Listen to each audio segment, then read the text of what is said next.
Hello. This is a little run through on a pair of Rainbow Vision spectacles that I made. And to be honest, I've had a lot of questions about why did I even make them. And strangely enough, it started off with John Lennon. And I ended up thinking, so why is he wearing, yellow, orange tinted spectacles? And then you get into it, and it was his whole sort of thing around believing that those particular colors channeled a certain feeling or emotional space or even a productive workspace. And so, strangely, this ended up being a sort of inspiration for something that I was helping out on, creating a crazy golf run at the Institute of Making. And I was wondering how to bring golf and John Lennon together. And I thought, well, what is the best color that you should see life if you wanted to focus on something that was quite skilled, like trying to putt a ball across a green? And so, unfortunately, basically, this was one of these whimsical things. If you've ever seen these events at Institute of Making in London, it's not done in a particularly rigorous or scientific manner. It's just for fun. But I thought it was just a really nice experiment, as a lot of kids just couldn't stop wearing them, changing the different colors. And what's interesting about spinning them round is that, of course, you've got all the different colors when they're in sync. And then it kind of gets really crazy if you have one that's red, one that's blue, one that's green, one that's purple. So I think they're just a really fun thing, sort of as an experience to try out with kids and have a bit of fun with. So anyway, I think it was also just one of those nice examples, as you'll see from a lot of my channels. There's some links down here through Instructables, which is this fabulous website where I posted the guide, and the link is in below. But as anyone who's familiar with my work knows, I like sort of giving tips on how to make prototypes as quickly as possible without having any big show-offy tools. So I obviously just started out with some cornflake boxes, and I think the most fancy thing was a glue gun and a stapler. And what I liked about it is that what I tend to do when I'm making things is I don't spend a lot of time drawing things out very carefully with a scale ruler and all these sorts of things. It's really a technique that I picked up a lot when I was working at Dyson, of designing things around the end result. So I realized that I needed something to look through, and I thought, well, that about does it. I can kind of see through my peripheral vision. And so I found the nearest thing to hand, which was in one of my cupboards, which was like a little roll of tape like this. And I thought I'll just draw around that, put a number of holes, and then I set that in again, what was nearest to reach, which was just one of these tins. And so I think what I was trying to show people is that it's not all about the sort of detail and, careful planning. You can do a lot on the fly. So using round objects, and then again, I could have spent a lot of time worrying about the fact that those circles are not actually perfectly spaced all the way around.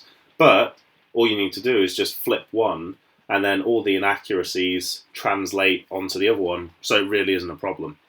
So I did that twice, made two of those discs, and then I used a bit of double-sided tape to stick across all the bits. And really, that wasn't one of those things where I was trying to perfectly lay it down. And one of the things you can see here is that it's actually really quite scrappy. It's pretty messy, all the stuff that is just kicking around here. And you see there's not a lot of subtlety or accuracy. And that's kind of the point that I wanted to show across, is that this is just something for a bit of fun, and it's really quite easy just to get started. So as you can see on the assembly wheels, just putting them together, and they end up turning out quite nicely. And again, making a hole wasn't done with a drill, it was just boshed in with the edge of a scalpel blade, of course taking care not to poke through. Again, this was one of these things which I kind of think is, you could spend a lot of time thinking, oh gosh, how do you carefully measure your pupil distance? And in all honesty, all I did was just get a bit of paper and kind of just do that and blink between them. And that's all you really need. And so I think, again, it's one of these things where, you can see here I've cut twice to work out the bridge of my nose. But really, it was just an experiment, just to see which one fit best. So there wasn't any careful sort of measurements, and it was just kind of boshed together. And again, using the same bit of tape as a spacer.